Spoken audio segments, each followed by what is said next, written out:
Hello? Salamat, nandiyan na kayo. Yan, gusto ko nakangiti kayo dyan. Yung iba tumatawa na, ano, dahil nandito po ako sa Subic Bay. Pastor, bakit ginawa mo naman Subic Bay ka dyan? Kasi ganito yung mga kapatid. Ganito yun, Jean. Andito ako sa Subic. Okay, good. Sister Rem, Kaleda Pawig. Mga Bitante family. Okay, basahin ko muna kayo, Sister Lilibet. Salamat, padala mo. Sister Mylene, si Bitante family. Ayun, salamat po sa inyo. At siyempre, nandyan ang mga Del Pilar family. Mga Alpay de Mata, Sister Belarde, Alaiban, sa Sister Jessel, Pastor Frank, May Bautista Malanot. Pastor Reggie, meron ka palang tinatagong beauty dyan, ha? Okay, at saka yun, ang bilis naman ni Pastor Frank magmaneho. 120 kilometers kaya kahatid lang kaya namin kayo dyan. At mga taguba, pamilya po, prayer ko ba malusog tayong lahat. Alam niyo ba, mamatid ka, bakit nilagay ko dyan sa likod ko Subic, Subic Bay? Kasi noong 1974, di ba, noong 1971, papunta ako rito sa Olongapo, kasi dito yung Subic US Naval Base. 21, mag-US Navy ako. Dahil yung uncle ko ay Amerikano. Paano nangyari, Pastor? Auntie ko na si Mrs. Rosalina Latay West. Nakatira dyan sa, malapit lang dito, number 9 Lapu-Lapu Street, East Bakbak. Teacher siya sa East Bakbak, Olongapo City. Doon ako at maghintay ng, siyempre nag-apply ko sa US Navy. And then lo and behold, siyempre habang naghihintay, natagpuan ako ng Panginoon. Through Manong Maya. Enter the Bible Baptist Church noong 1974, January 3, nag-attend ako and then naintindihan ko na ang salvation pala ay libre at pwede mong tanggapin si Jesus. Mabigyan ka ng eternal life habang ikaw ay nasa lupa. So, make the long story short, tinanggap ko si Lord Jesus Christ. Evening ho yan, evening service. And then, siyempre may counsel sa akin, pinakita sa akin ng John 3:16, and so forth and so on. And then, you know what happened, mga kapatid, ay nakita ako na talagang saved na ako. Siyempre, kilala ko si Lord Jesus Christ. Okay, maraming salamat po sa mga Balesteros, family Pastor Lopez. Nandito ako Subic ngayon. At, ayun, thank you, Pastor Lopez. At pinagpe-pray mo ako, ha. Nandyan pamangkin ko si Alleluia Era. Ngayon, January 27, 1974, ni-schedule kami na lahat kami na tumanggap kay Jesus bilang tagapagligtas. Ni-schedule kami na mabaptize dito sa Cali Beach, Subic Bay. So, in those times, wala pa gaanong bahay dyan sa likod, wala pa. Libre pa nung araw. So, nabaptize ako to show to the world that I was already saved. I accepted the one who died on the cross, was buried, and rose again. Yun ang significance ng baptism. You are going to show the world na you are not ashamed to be a soldier of Jesus Christ. Kaya nagpabaptize ako. Not to be saved, but because I'm saved. Kasi ang baptism is only for believers. So, nandito ko ngayon, memorable ang beach na ito sa Subic Bay. Ang nakikita niyong bundok ay Bataan yan sa Mount Samal. So, sinasabi ko kasi sapagkat, alam niyo mga kasama, maraming nag-sacrifice para maintindihan kong salvation. Lalo-lalo si Pastor Howard Quinlan, ni-preach nila ang salvation by grace. Sila ang bumili ng lupa sa Olongapo City para, meron church doon na nagpipreach every Sunday about Jesus saves. And then yun nga, dahil nag-aral ako noong 1973 sa Baptist Hour School of the Air. Ni-enroll ako sa Baptist Hour School of the Air. And then, pinapadala sa akin, ginagawa ko yun kung gabi. Then, malinaw ang salvation. Kaya lang, nagdududa ako, paano ba talaga? Yung pala, nakinig ako ng preaching, kaya faith cometh by hearing, and hearing by the word of God sa Bible Baptist Church sa Gordon Avenue. Malapit lang dito ay pwede pala kasi si Lord Jesus Christ ay more than willing to save us. So I said, Lord Jesus, pinakita sa akin yung Romans chapter 3, makasalanan ako. And as soon as receive Him, so tinanggap ko si Lord Jesus Christ. And then later on po, 7 ng January 1974, nilubog ako dyan portraying the death, burial, and resurrection of the Lord Jesus Christ. And hindi lang nagtagal, tinawag naman ako ng Diyos sa natawag na calling ko. So maraming salamat kay Lilibet. O salamat nagpadala si Lilibet. Maraming salamat. At sa Guerrero family, Danilo Reyes, pastor sa Padaya, Parian. Pastor Lopez naman, dito lang sa Lingayen.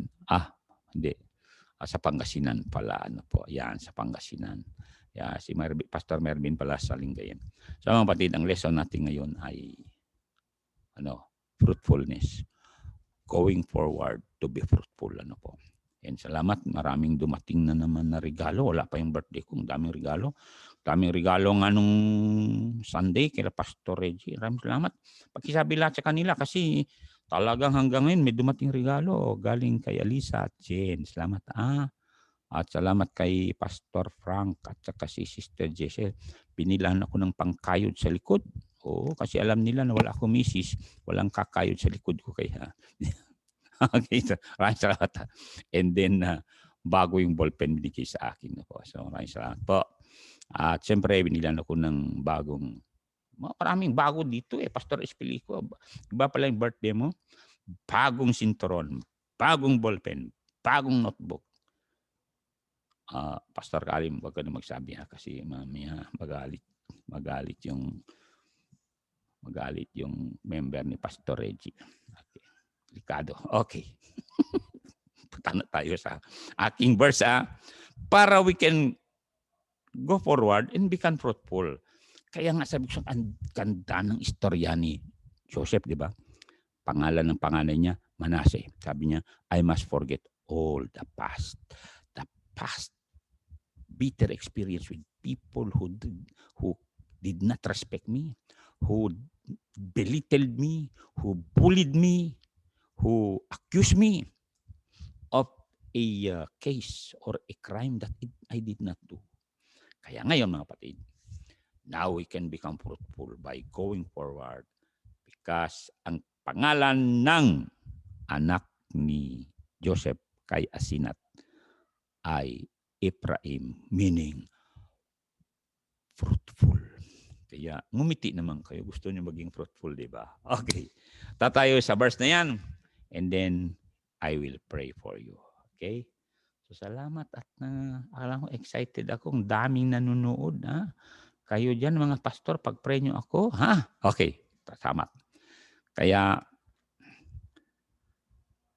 basahin na natin. Nandyan na ba kayo? Okay. Yes. So, tingnan ito.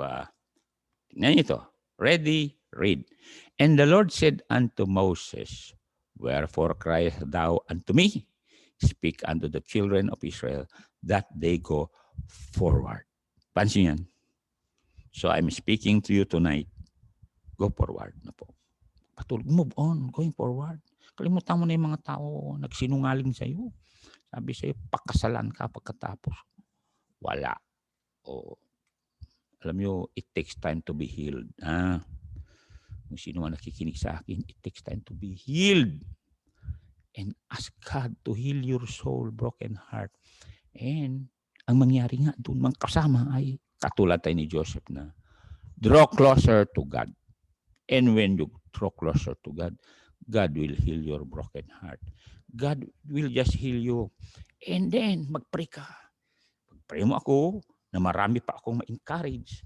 Dahil talagang maganda yung you go forward. That's right. Ayan. Tama. That's right talaga. It's right to go forward. It's never wrong to go forward. Di ba, Pastor Lopez? Okay. Kaya nandiyan Pastor Lopez nagpe-pray sa akin. Pastor Darwin, huwag mo na akong biruin mag-asawa, ha? Oo, magalit si Pastor Reggie. Okay. Tumunta na tayo rito. Okay. Punta muna tayo dito. Mag-pray na ako, ha? Kasi ito ay prayer. Di ba pinakita ko na sa inyong power ng prayer? Okay. Matthew 21:22. Kaya ako'y nagpe-pray, Lord, just lead me. Kasi ayaw ko na magkamali. Oh, pastor na ko. Pero ayaw ko na magkamali. Okay. Ready? Read. Okay. Basta natin. And all things. Oh, alam niyo, kasama yung kwan dyan. May pangalan dyan. And all things. Whatsoever you shall ask in prayer, believing, you shall receive. Kaya, nako Lord, mag-pray na ako, Lord, salamat po na all things, pero Lord, you just guide me at gusto ko yung wisdom, power, spirit of discernment, and spirit of wisdom para magpatuloy ako mag-encourage sa mga kapatiran na dapat namin kalimutan ang mga bitter experience. Dapat namin kalimutan ang mga tao at patawarin mga tao ng api sa amin. Lord, naintindihan ko rin yung mga nararamdaman ng mga kapatiran na inapi, dinaya, at sinaktan. Dahil galing na ako dyan, Panginoon Diyos. At yung nga, ayaw ko na magkamali. So, just guide us, guide me. Thank you for these pastors. Bless them also. I know the burden that the pastors are carrying with their family, with their loved ones, children, the members who are not tithing, Lord. Tulungan mo po mga membro para itong mga pastors na itong kasamahan ko ay haagwat naman buhay nila. At alam naman namin, Panginoong Diyos, yung mga membro hindi maniwala sa tithings ay talagang naiiyak kami dahil may parating sa kanila na sinabi mo na may chastisement. Kaya Lord, tulungan mo bawat membro nila, Pastor Reyes, Pastor Lopez, Pastor Reggie, Pastor Darwin, Pastor Red, Pastor Tom, Pastor Aldrin, Pastor Juliado, Pastor Hernandez, Pastor Bukel, Pastor Banig, Pastor Tulay, Pastor Punayo. Lord, at Pastor Udlaw na maintindihan nila na God has a part in everything that they have harvest or that they have possessed through their work because they are stewards. So Lord, open the understanding of those who had listened to your word. Pray for Pastor Datu that he too will be able to have a time that I can preach to their church. And those who had listened in Alcala, may they practice so that you'll open the windows of heaven for all of them so that no COVID will enter their homes and that will bless their works and their businesses. Again, God, thank you for trusting me to be here today to encourage your people to go forward. And I bless these supporters of the church, Lord, that they will continue to be strong in the faith, to be faithful, and to realize that you love them and that you can prosper them and promote them. Protect them now. May healing be upon those who are sick and those who are broken hearts, Lord. Please apply the balm of your love by the power of the Holy Spirit. In Jesus' name, amen. Amen. Tingnan nyo, pagtingin na lang ninyo sa aking likuran, mahil na kayo niyan. You know why? Abay, sabi ng Bible, the heavens declare the glory of God and the firmament showeth His handiwork, diba? You need to thank God na one day you are going to penetrate the heavens and be with God forever and ever. Kaya nga sabi ko kay Pastor Frank kanina, bantayan natin ito May 26. Kasi blood moon. Alam niyo mga kapatid, habang na-update tayo sa mga ganito, sabi ko, baka ito na yung fulfillment ng Acts. Sabi ko, tingnan niyo, baka lang naman. Kaya nga excited ako na mag-encourage sa inyo, lalo kayo mga nanonood sa television. Kasi one day wala na kami. Ngayon, kung nandyan ka pa, the only way na hindi ka, papunta impyerno, huwag mong isurrender ang kanang mong kamay at saka noo mo. Mamaya lagyan nila yan ng Apiject. Alam yung Apiject? Vaccine yan para sa COVID na meron chips. Ay, mag-search kayo. Okay? So, anong sabi ng Bible dito? Okay? Come na, Faith. chapter. O ito na mga kapatid. Ang ganda naman pagkalagay dito. Gusto kong makita niyo ito. Na ikaw at ako ay magandang future natin. Go forward. Sabi nga niya eh. Okay, sabi niya rito. Anong sabi niya? Sa Philippians. Ayan. Chapter 3. 14. Ayan, 14. Ang ganda nito. Bakit 14 na? Kasi huwag na natin pansinin yung nakaraan. Pagpaalala mo, Lord, help me na hindi ako matumba ng mga ganyan. O, diba? O, Sister Ching, Sister Ortiz. Aba, mayaman to Sister Ortiz na ito, diba? Okay, anong sabi niyo? I press toward the mark for the prize. May prize, kapatid. Sabi ko nga, may prize ako. Anyway, of the high calling of God in Christ Jesus. Ang ganda naman ito, mga kapatid. One day, we will leave this world, and we are going to see the beauty of heaven. Pero habang nandirito tayo, meron din mga prize, don't you know? O katulad yan, first time ko nag-birthday na pambira, bumabaha yung mga gifts dyan sa Alcala. Kaya sabi ko, ganda naman ng ginawa ni Pastor Reggie. Pastor Reggie, sabihin mo yan. At dito, dumarating pa yung mga regalo. Ngayon, dala si Pastor Frank. Cake haling sa Piat, Our Lady of Piat Cake. Ay, sabihin ko sa inyo, inanap ko yung rebulto ng Mama Mary. Wala naman. Po. So, maraming salamat. Patakin mo, 2 cake binigay sa akin dyan kila Pastor Reggie. Sino nagbalak niyan, Pastor Reggie? Anyway, ako nang sabihin, baka mamaya ay magalit si Pastor Darwin sa akin. Okay, punta tayo rito mga kapatid. You can, pakinggan nyo, you can be fruitful. You can be fruitful when you stand alone with God. Yan sinabi ko kagabi, pero meron verse yan eh. Alalahanin nyo, nag-isa lang si Joseph sa Egypt. Lahat yan, hindi niya kakampi. Don't you know that? Pati nga mga kamag-anak hindi niya kakampi. Bakit? Siya kasi masiglang tao eh.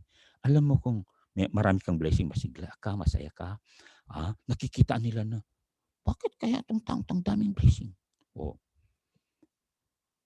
Merong sekreto yan. May sekreto yan. Punta tayo sa Psalms 25 verse 9. Itong sekreto niyan. Basahin natin.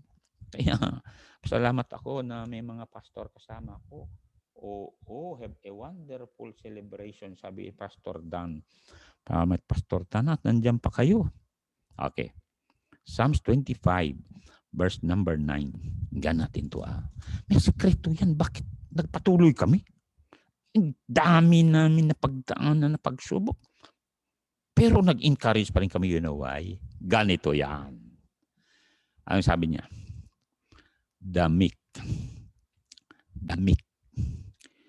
will God, yung hidden ay God. The meek will He guide in judgment or justice.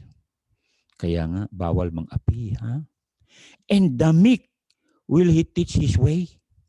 Alam niyo ba kung bakit hindi ako nauubusan ng encouragement sa inyo? Kasi araw-araw ako naghahanap ng ituturo sa inyo na naka-encourage sa akin.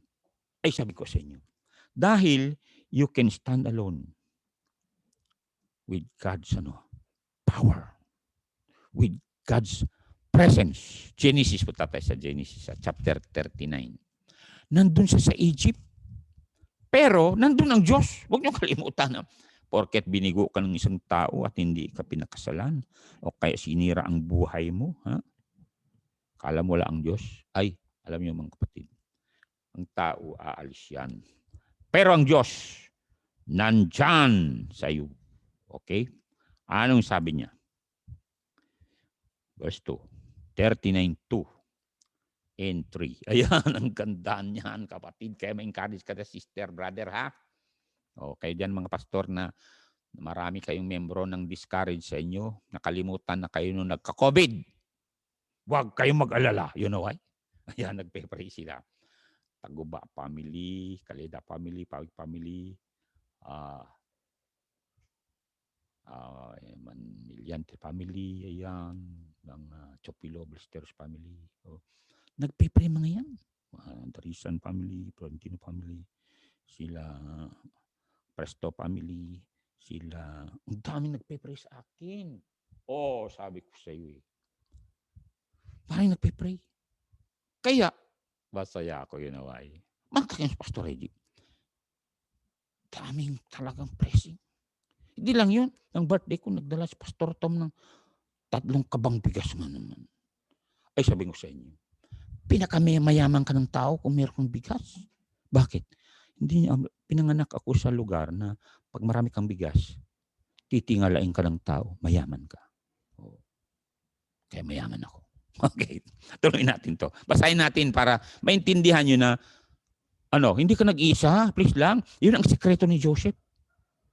Narinig nyo? Ay, Pastor Ligasin parang nagagalit.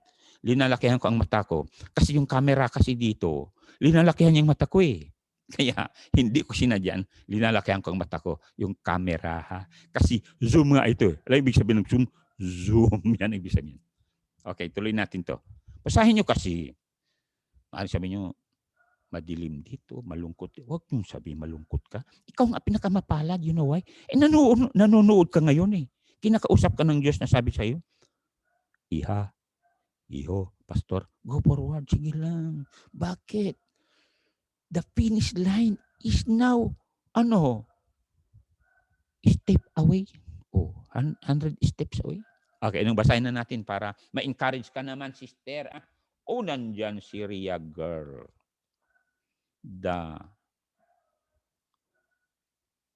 Ayun. Oo nga pala. Si Ria Girl. Akala ko si Jean. Girl na bata din. Yung pala.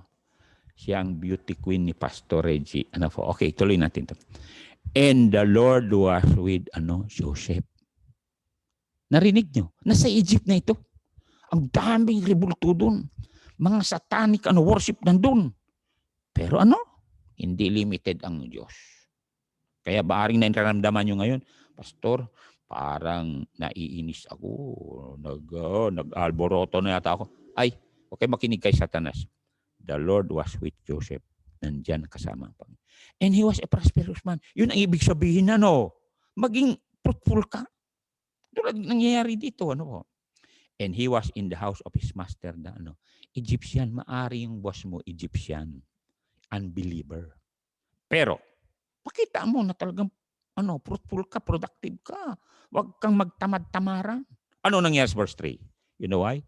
Because he knows that God was with him. Therefore, he excel. Mag-excel kayo, sabi sa inyo. God will reward you. Basahin natin. Ready? Read. And his master saw that the Lord was with him. And that the Lord made all that he did to prosper in his hand.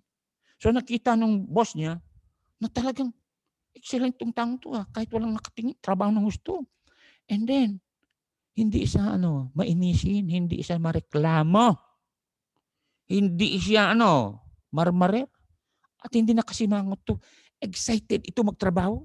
Sigurado ang kanyang memory verse ay yung 1 Thessalonians 5:17. Tignan ito Kaya yun din i-memorize nyo Memorize nyo ito, 5:17. Sign na natin, ang kapatid. Saan ba yun? Ayan. 3 words lang Pray, without ceasing. Sigurado habang nagtatrabaho doon, sabihin, Lord, salamat may kamay akong malakas. Salamat sinanay ko ng tatay ko. Magbunot ng damo. Salamat sinanay ko ng nanay ko. Magsaing, maghugas. Ganun yun eh. Sinanay ko ng nanay ko magplansa. Salamat Panginoon at pinaaral ako. Ganun yan. Hindi yung sa lahat ng tao, ako ang pinakamalas. Ay, mamalasin ka talaga niyan. Sabihin mo, sa lahat ng tao, ako pinakamapalad. Hindi niyo ba alam, mapalad ka? You know why?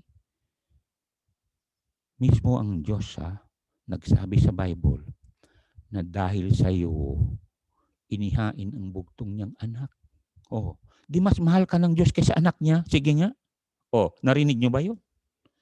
Ikaw dapat, ihain sa cross. at itapon sa impyerno. Mismo ang anak ng Diyos ang naging substitutionary sacrifice na ihan sa cross. Napakasakit. Naghihirap doon. Pagkatas ikaw, sabi ng Bible, eternal life sa'yo na. Yan ang substitutionary sacrifice. Naalala niyo yung kwento ng legendary lang to, pero kwento yan na nabasa ko sa Daily Bread.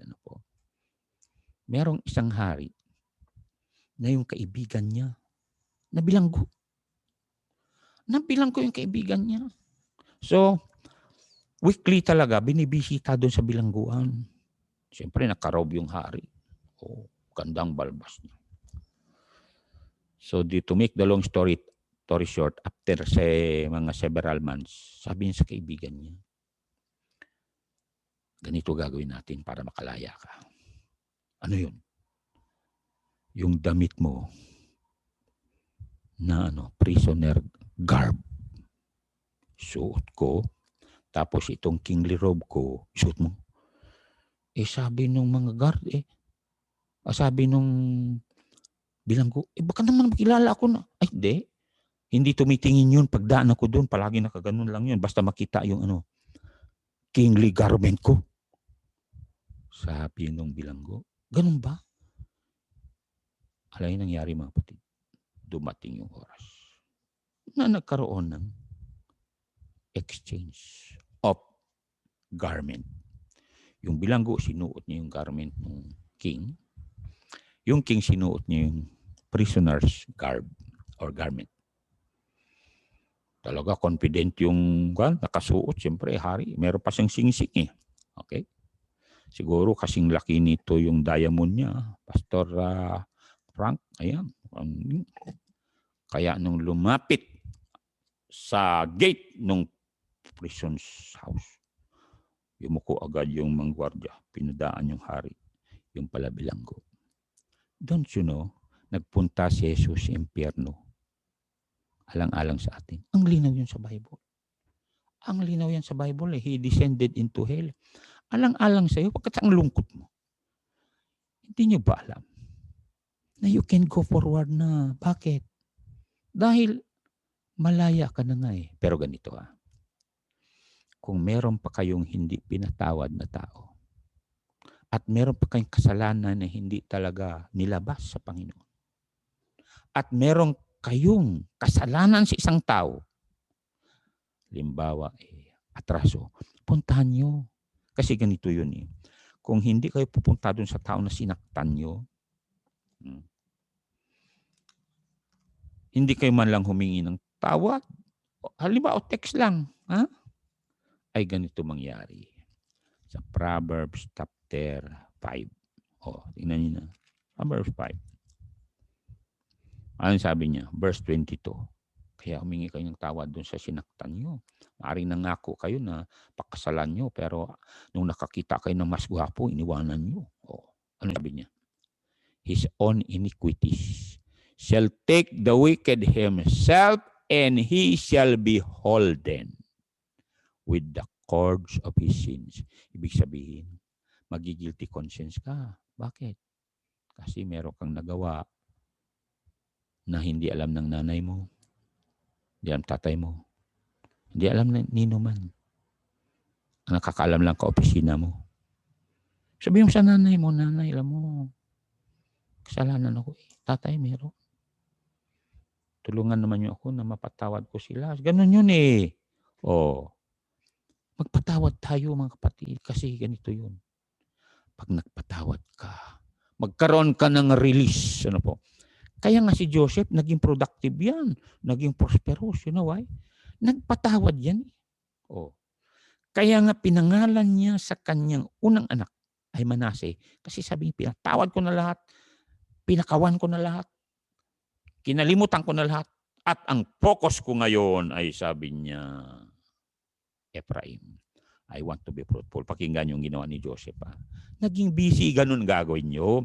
Maging busy. Alam nyo, ito sigurado kung hindi kami naging busy, dito, hindi ako araw naghanda, And then araw-araw mag-advise sa inyo, baka iniisip ko yung kahapon lamang. Naku, wala baka sabihin nyo si Pastor, na COVID na rin.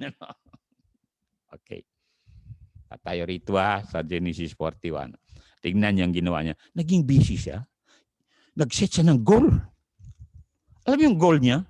To become prosperous and to help others. Ganun yan eh. Matindi kasi nangyayari sa ating pinya. Puro self-pity. Kawawa naman ako. Inapi ako. Ay, huwag mong sabihin yan. Hindi ka kawawa. Minahal ka ni Jesus. Binayaran ni Jesus kasalanan mo. At binigyan ka ng eternal life. At meron ka ng bagong pangalan. A position. Soldier ka, ambassador ka, member ka ng bride ni Christ. Ay, tapos mag-rule ka 1,000 years dito sa lupa. Naging busy itong taong ito. Verse 48. 41-48. Kaya yun ang susi pala. Maging busy ka. Mag-set ka ng goals. Tuwing umaga, magising ka, 4 o'clock o 4:30, magbasa ka ng Bible. Basahin mo yung mga kwento na ganito. And then mag-pray ka. 5 o'clock, pwede ka na maligo. Pwede ka na. Basta marami kang gawin dyan sa bahay mo. Yung mga upuan dyan na pwede mong lihain mo. Ibang upuan, dapat ipako mo. Pastor, kababae kong tao. So what? Babae ka, punta ka sa NMYC. Testa, mag-aral ka mag-welding. Kesa magmukmuk ka sa bahay, sabihin, kawawa naman. Ay, hindi ka kawawa. 41, 48. Ito mga kapatid. Ready? Katulad mga kapatiran dito, yung mga nagsusuporta dito, busy mga yan eh. Kaya, meron prosperity, meron income. Ready, read. And Joseph gathered up all the food of the 7 years which were in the land of Egypt. Talaga napuntahan nila bawat sulok. And laid up the food in cities, sa bawat talagang syudad. Dinagyan niya hanggang magmula Davao hanggang Batanes, dinagyan niya lahat yan. Kita nyo? O katulad din ng church dito, hindi lang dito sa Tugigaraw iniisip namin. Iniisip namin yung Alcala. Yan. Iniisip namin ang Pantay. Ganon. Uttermost a part of them.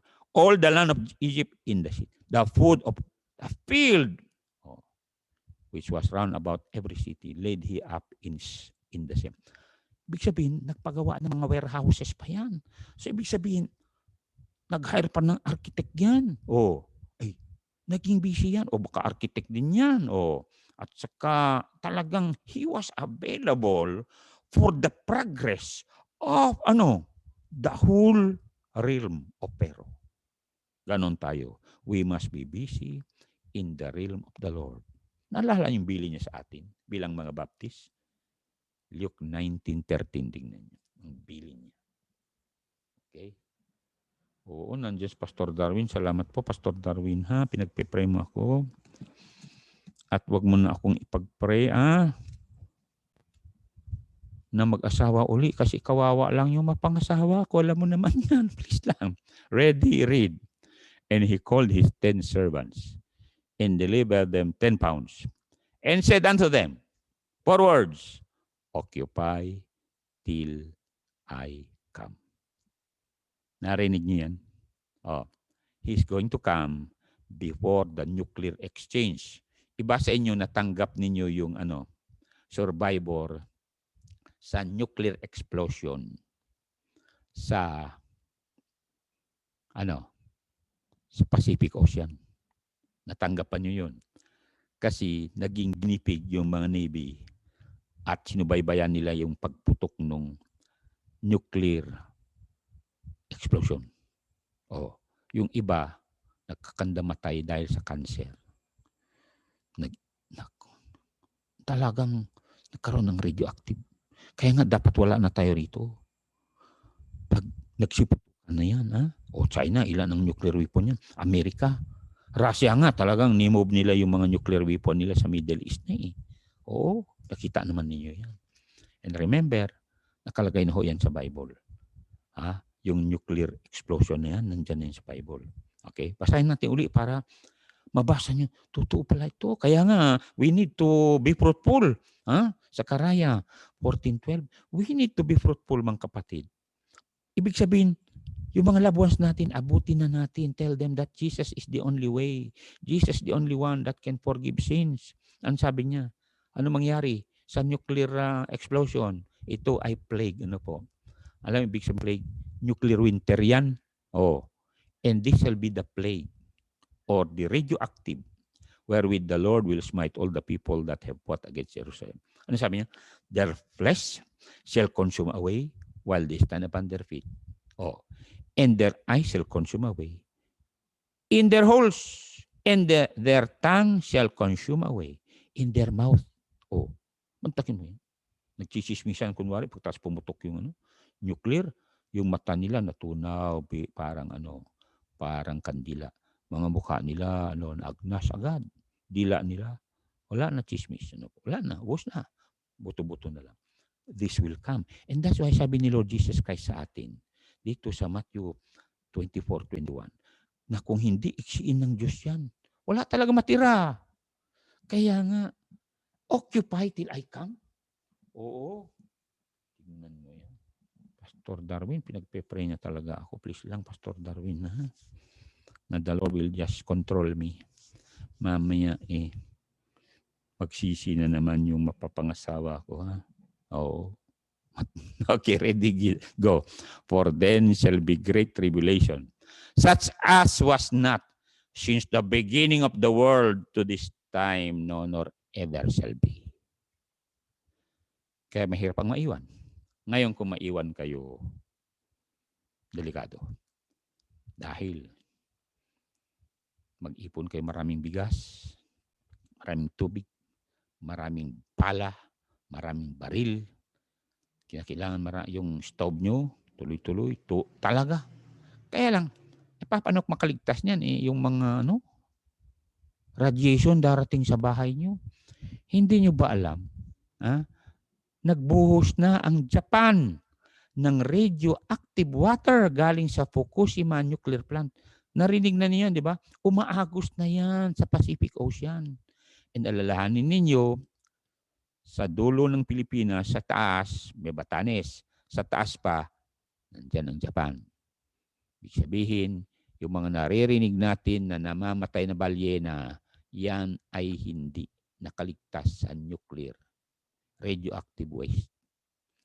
Kaya, mararamdaman natin yan in the coming days, na may mga isda na naman na lulutang, na tawag na fish kill. Na inuubos na nga ng China sa West Philippine Sea, di ba? O dito, malapit dito, sa Subic, sa amin yan. Pagkatapos, wala pang isda. Kaya mga kapatid, let us by the grace of God be fruitful katulad ni Joseph, naging busy siya. Yun ang susi, mga kapatid, ha? Huwag kayong magmukmuk dyan, maaga kayo magising. And then, kahit masakit ang katawan nyo, mag-exercise kayo. Okay. O yan. Lalabas kayo, kuha kayo ng tubig. Magdilig kayo, maunat-unat yung katawan nyo. Sabihin ko sa inyo, paliguan yung aso nyo kung meron. Pati-pato nyo, paliguan nyo.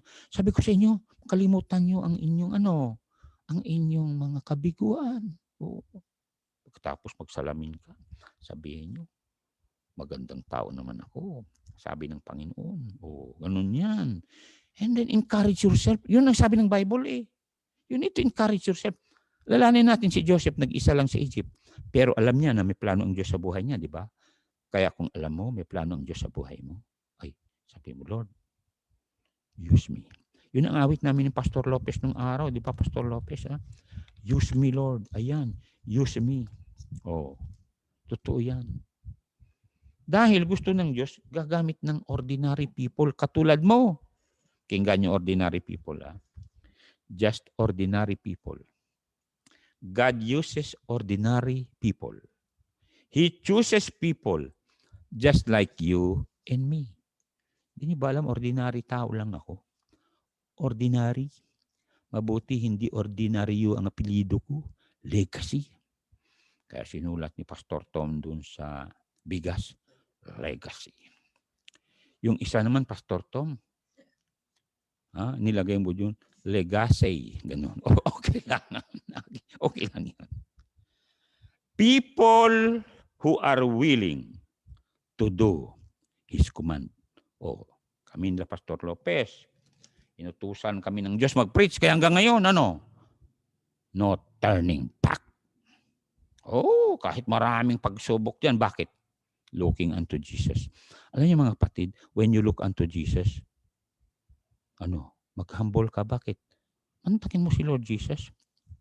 Pinangaksabsaban. Oh. Lumaki sa Nazareth yan. 40 days, 40 nights, hindi nakain. Sa bahay niya, sabi nga niya, foxes have holes, and the birds of the air have nests. Oh. But the Son of Man has not where to lay his head.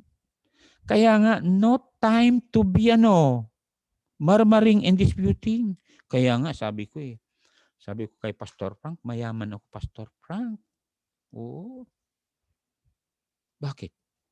May stove ako 4 burners. 2 burners lang pala. May kawali ako. Ilang kawali natin? 3. Kaldero, 4. Kastirola, 3. Planggana, marami. May washing machine pa kami. Na yung washing machine na, kausapin mo lang, maglaban na. Ilan ang electric pan namin? Di lang yun. Maraming membro. So, kaya nga, kay Lilibet, salamat mga Lilibet. Tingnan mo yan, nandyan si Pastor Paras Arcales. Binata ka, Pastor Albert Agi. Marami pala kayong binatang pastor. Alam nyo, kausapin yung Pastor Reggie, maraming magagandang dalaga dyan. Kaya nga kung ako binata lang isama ko na yung isa, kaya lang hindi na ako binata. Kaya kayo na lang mga binata, ha? Okay, good. Amen ka naman, ha? Okay, good. Ito mga kapatid, mayaman tayo. Huwag mo isipin mahirap ka. Hindi mo bala, mayaman ka. Pastor, saan ba yan? Di punta tayo sa 8:9. 2 Corinthians 8:9. Mayaman ka, may mansion kay. Sinabi mo kasi mahirap. Huwag mo isipin mahirap ka. Alam nyo sa amin sa Apayao, pagbaba mo dito sa syudad, sabi mahirap lang yan kasi taga-Apayao mga yan. Hindi nila alam, Pastor Ansel Vargas, na pagdating sa Apayao, mayroong paglagyan doon ng kamalik, daming palay. At oras na yung palay na yan ay mga 2,000 bundles. Good for 2 years yan. Ibig sabihin, doon sa aming lugar, ikaw ang pinakamayaman. Pagkatapos, marami ka pang bagoong na paliling o kaya muri. Nilalagay mo sa jar na yung jar na yan ay antique galing China. Na yung loob ng jar na yan ay nalagyan ng tinatawag gold-plated ang loob. Pure gold. Sabi ko sa inyo, sabi ng nanay ko, pinakamayaman na kami ng araw ng mga jar. Pantakin mo yun, ibinanghay yung jar sa isang lugar na nilibing nila hanggang sa ilig ng jar para kung maglindol daw, hindi mabasag. Sabi ko, nanay, saan naman ngayon? Sabi niya, kasi nag-asawa ka nito, yun ang pinambili namin sa mga asawa nila. Sabi ko, nanay, sa akin, meron, kaya lang yung maliit na platito. Okay, tuloy natin to. Okay, basahin na natin to. Mayaman ka? Bakit? Basahin na natin. Huwag naman kayo malungkot. Ang yaman mo kino-compare nyo kasi ang buhay nyo sa iba, huwag nyo i-compare. Diyan kayo nagkakamali, di ba, Sister Miriam? Mayaman yan, Sister Miriam. Di ba, Pastor Gaba, ang yaman nito, Pastor Gaba nito, meron siyang malaking building diyan sa Ilagan. Basahin na natin kung gaano sinabi ng Bible mayaman ka. Ready, read. For you know the grace of our Lord Jesus Christ, that though He was rich. Sa heaven, Diyos said, yet for your sakes, He became poor, that ye, through His poverty, might be rich. Rich ka? Meron ka mansion sa heaven. Alam mo yung inday ko, sabi niya, di tayo mayaman. Sabi ko, day, bilangin mong blessing. Ilan bang mga membro dito? Ang dami. Daming membro. Pag pinadalhan tayo ng pera yan, di ba ang dami? Sabi niya, nga no. May bahay tayo, di ba? May bahay. Pero sabi niya, Dapat tapos na yan. Sabi ko, huwag kang mag-alala. Patatapos din yan. Nung namatay si Inday, doon lang naman natapos yung bahay. Kaya, nag-aalala kung saan ilibing. Sabi ko, huwag kang mag-alala.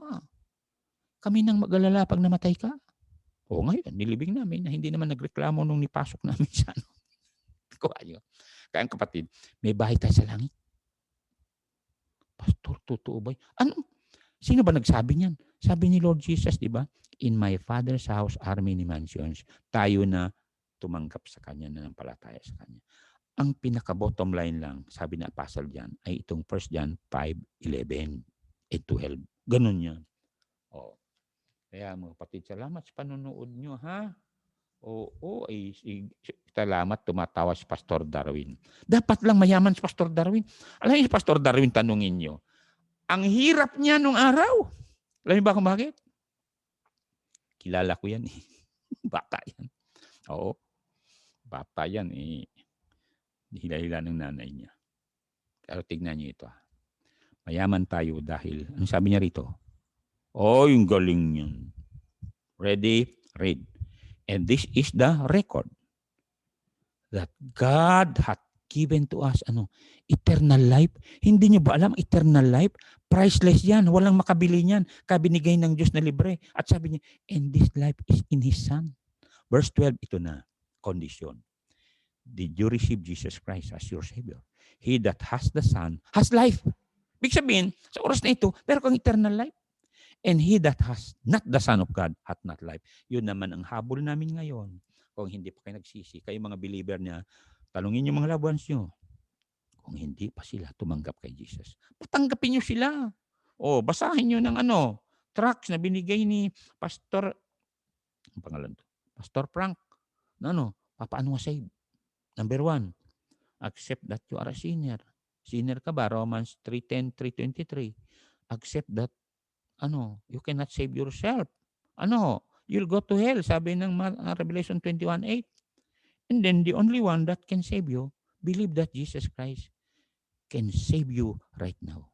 In the letter C, confess your sin and call on Him to save your soul. Ganun lang yan, mga kapatid. Pastor, ganun lang ba yun? Siyempre. Ganun lang yun, kapatid. Katulad ni Faith. Sabi niya, kinakailangan namin maghanda para kay papa ko. Tumawag. Hello? Mag-deliver ka rito ng pagkain. Na-save kami sa gutom kanina. Di ba? Bread lang yun for the body, ha? How much more for the bread of life? The bread of life is Jesus. And kung tawagan mo siya, He's more than willing to give. Pakinggan natin tong John 6:27. John. Kaya kayo mga kapatid, huwag na kayo malungkot, ha? Oo, kita mo si Angelina Emerson Galang. Hindi malungkot yan. Every time makita mo yan, nakangiti. Kaya hanggang ngayon, baby face. Kahit lola na yan. Okay, basahin natin ito. Labor not. Yun ang ginagawa natin mga pastor at mga believers. Kayo mga believers, you know why you need to support your pastor? Kasi sabi ni Jesus, labor not for the food or meat which perish. Diba? Ang pagkain binibili sa mga mall, palengke, mawawala din yan. But for that meat which endureth unto everlasting life. At sabi niya, which the Son of Man shall give unto you, for Him hath God the Father sealed. So ano yung food that will last to everlasting life? Verse number 48. 48 tingnan niya. Okay. Same chapter. Ano sabi niya? 48. Ano sabi niya dyan? Okay. 48. I am the bread of life. Tingnan niyo na. Siya mismo yung food for the soul. Jesus. Kasi ganito yun. Siya ang last Adam. Don't you know that? Dahil pinanganak tayo kay first Adam, sentenced to eternal death tayo. Lake of fire. Pero pag tinanggap mo si Jesus as your bread of life for your soul, anong sabi niya sa verse 35? Atras tayo 35. Kaya nga na-emphasize natin to kasi hindi tayo makamove on, hindi tayo productive and fruitful kung hindi natin tinanggap pa si Jesus. Remember, Without me, you can do nothing, sabi niya, di ba? Okay, good. Maraming salamat. Pakisabi ka na sa mga Tejano, ha. Maraming salamat sa mga regalo ninyo. Ito na. And Jesus said unto them, I am. Ibig sabihin sa oras na ito, ikaw nanonood, you can call on Jesus and say, Lord, I am hungry. I am thirsty. I now accept you as my Savior. Please forgive me. Ganun yan. Patawarin mo ako, pakawanan na ka po Jesus. Kunama, marinig niya yun kasi buhay siya. Kasi I am nga eh. The name of Jesus is the great I am. I am the bread of life. He that cometh to me shall never hunger. And he that believeth on me shall never thirst. Totoo yan. Oras na tinanggap mo si Jesus, may contentment ka. Totoo yan. Hindi ka na mangarap na marami kang sasakyan, maraming bahay, maraming lupa. Bakit? May lupa ka sa langit eh. Kaya nga, sabi ng Bible, di ba? And oras na i-memorize nyo ito mga kapatid, ikaw na ang pinakamasaya sa buong lupa.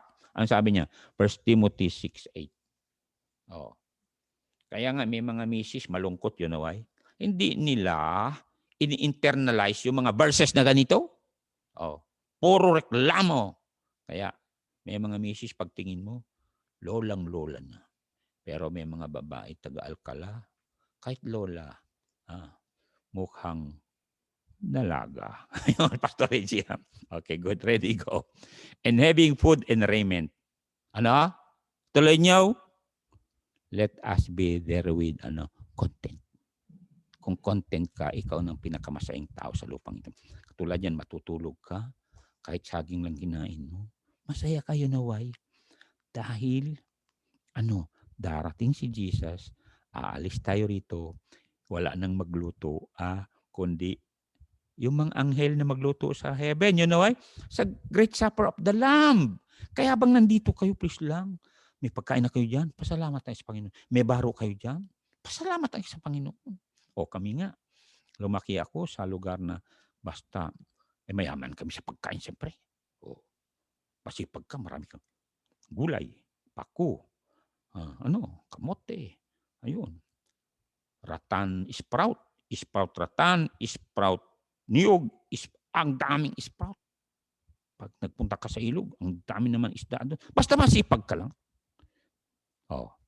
Pag namundok ka naman, makakita ka ng mga bayawak doon, unggoy doon, mga wild chicken doon. Masipag ka lang. Katulad ng bata ako, nagtanim ako ng maraming nyug. Hanggang ngayon, maraming nyug. Hindi lang ko humihingi pa ng bunga. Bakit? Bakit? Ang daming nyug dito eh. Magulat ka. Suha, ang daming doon. Dito nga eh. Rinigalohan ako na magkataka-Alcala, puro suha. Kaya, kita ang mukha ko, magmumukhang suha na yata ako. Anyway, maraming salamat, Pastor Reggie. Nagulat talaga ako, ginawa sa akin. Pero mga membro namin dito, Pastor Reggie, talagang nakakagulat. Kasi kung birthday ko, kasi alam nila marami na akong gamit, marami akong baro, marami akong sapatos, marami na akong, kaya binibigay nila sa akin. Cash. Talaga. Salamat po sa mga kapatiran. Kaya nga, sabi ko sa inyo, don't say na malas ka, mahirap ka, hindi ka mahirap. Anyway, our Father, which art in heaven, mayaman yan. Ang gagawin mo lang sa Kanya.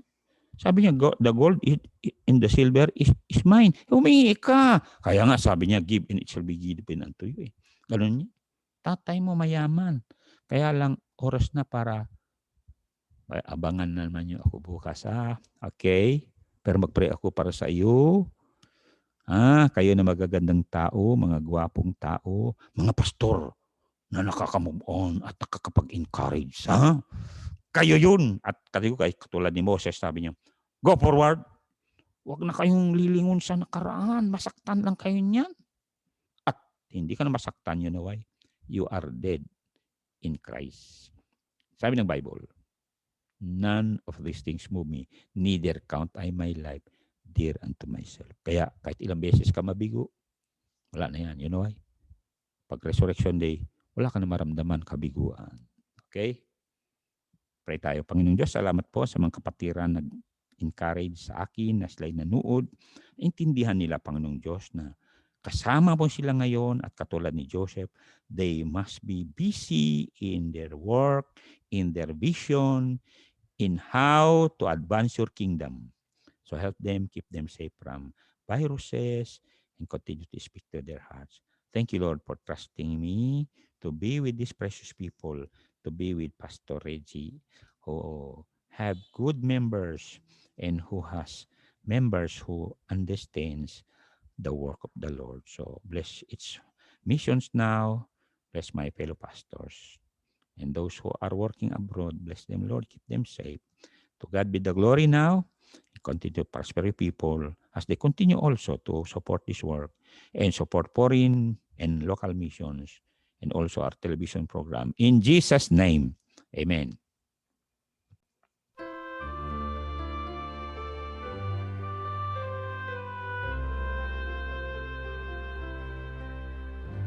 We have labored in the vineyards of the Lord,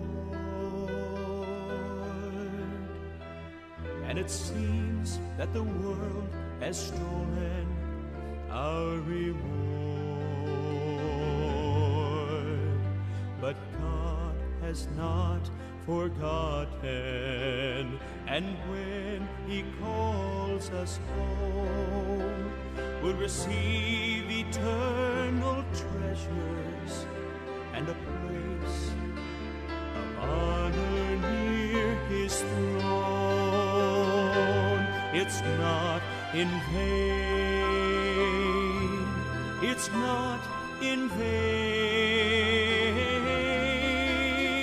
We serve a risen Savior.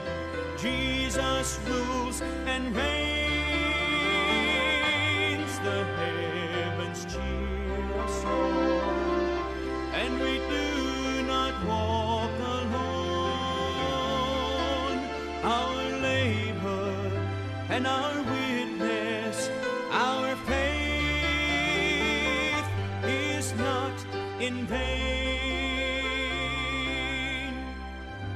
God has seen our faithful service through the years.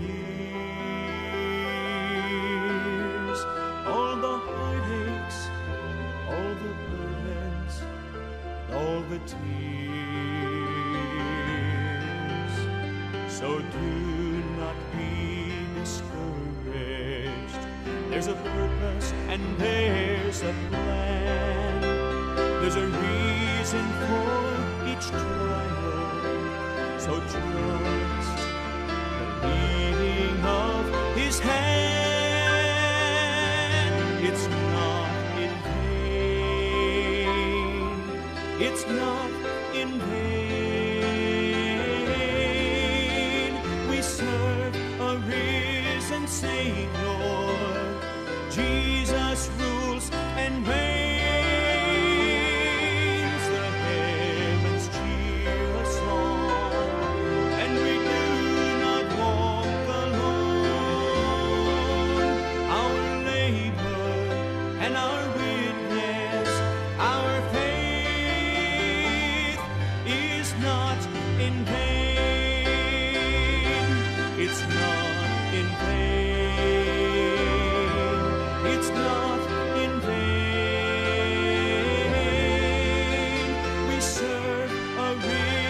Savior, Jesus.